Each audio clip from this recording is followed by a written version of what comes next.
Signore, voi tutti i suoi servi, voi che state nella casa del Signore durante le notti, alzate le mani, benedite il Signore, da Sion ti benedica il Signore che ha fatto cielo e terra, benedite il Signore, ben tutti i suoi servi,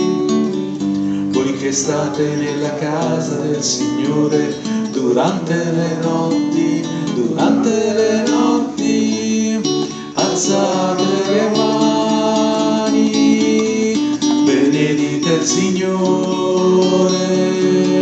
da Sion ti benedica il Signore che ha fatto cielo e terra,